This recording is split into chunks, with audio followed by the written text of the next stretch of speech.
Okay, so the next step is adding our dimension and extension lines to give more detail to our drawings. So there's three major dimensions that we should definitely make sure that we have added to our sketches, and that would be the length, the width, and the height of our drawings. So we're going to begin with our scale and our ruler once again. I'm sorry, our scale and our pencil once again. So the good thing about doing orthographic drawings is when you put a dimension in one location, you don't have to repeat it. So if I put the length on my side view, I don't have to draw it again at the top view. And if I put the width at the top view, I don't have to draw it again at the end view. It's repetitive, redundant, and it's not necessary. So we can just do them in one location. So I'm going to begin with our overall length.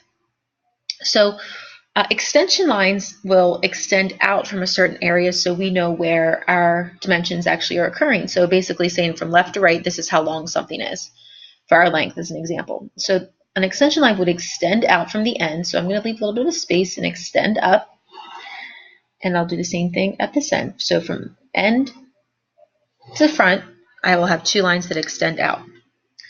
Now, to do my dimension lines, a dimension line will cover the entire area or the entire length of our side view. So it's going to start at one extension line, come to about the center. I'm going to skip a little space and come the whole way to the other end.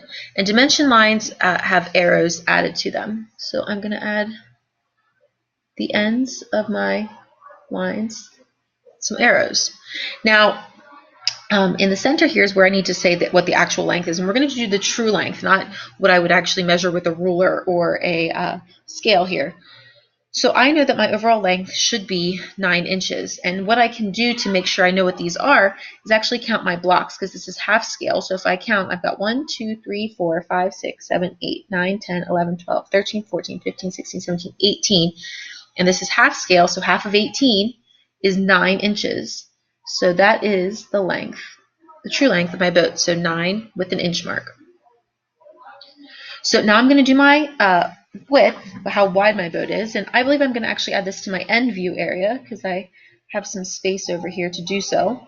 So first I start with my extension line coming up, extending from left side of my boat to the right side of my boat. I'm going to draw now the dimension lines across. So draw a line, skip a spot, draw a line, add my arrows where they're meeting up with the extensions, and add 4 inches to the middle because I know my boat is 4 inches wide. And I can tell that by going 1, 2, 3, 4, 5, 6, 7, 8, and half of 8 is 4. Okay, the next dimension I'm going to add is my height. So that would be down here on the bottom. So my height is 2 blocks tall, so I'm going to extend from the bottom to the top. Now the problem is I'm going to start to run out of room. I don't have a lot of room.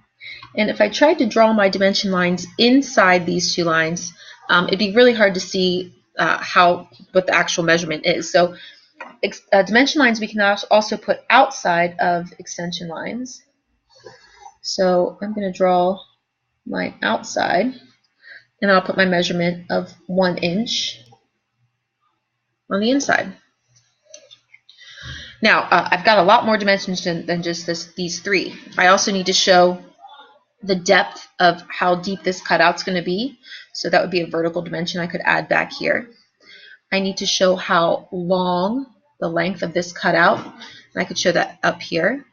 I need to show the width of the cutout, which I would extend out up here on the side.